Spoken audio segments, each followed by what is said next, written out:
কলাগাছের কাণ্ড প্রক্রিয়াজাতকরণ করে মূল্যযুক্ত পণ্য উৎপাদনে চালু হলো রাজ্যের প্রথম কমন ফ্যাসিলিটি সেন্টার। ডোনার মন্ত্রকের উদ্যোগে এবং পিএম ডিভাইন প্রকল্পে প্রায় 5.5 কোটি টাকা ব্যয়ে পশ্চিম ত্রিপুরা জেলার লেফুঙ্গায় এই সেন্টারটি গড়ে উঠেছে। আজ সকালে এর উদ্বোধন করেন ভারত সরকারের ডোনার মন্ত্রকের যুগ্ম সচিব অংশুমান দে। মূলত স্থানীয় অর্থনীতিকে চাঙ্গা করাই এই প্রকল্পের লক্ষ্য বলে জানান তিনি। অন্যদের মধ্যে ভাষণ দেন সেন্টারটির পরিচালক সংস্থা নেকটার মহানির্দেশক ডক্টর অরুণ কুমার শর্মা, বিজ্ঞান প্রযুক্তি মন্ত্রকের এআই বিভাগের বিজ্ঞানী ডক্টর উষা দীক্ষিত, নেহেরু উপাচার্য অধ্যাপক প্রভাস শঙ্কর শুক্লা, কৃষি কলেজের অধ্যক্ষ ডক্টর দেবাশিস সেন প্রমুখ।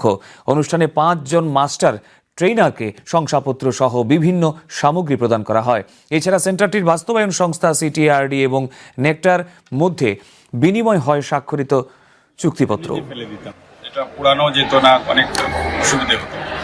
তো সেই কমপ্লিট যে বর্জ্য জিনিসটা অংশটা সেটা কি এখানে প্রক্রিয়া করে মেশিনগুলোর মাধ্যমে প্রক্রিয়া করে এর থেকে বিভিন্ন ধরনের উৎপাদন যে খুবই দামি দামি জিনিস এগুলো তৈরি করা যায়, এটা আজকে দেখানো হয়েছে।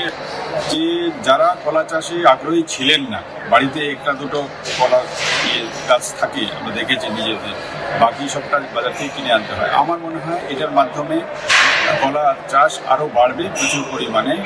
এবং আগে যেটা একটা গাছ থেকে একবারে 300-400 টাকার মতো কলা বিক্রি করে উপার্জন করতেন, এটা আমার এক একটা গাছ থেকে এখন 1000 টাকার মতো উৎপাদন পেতে পারে।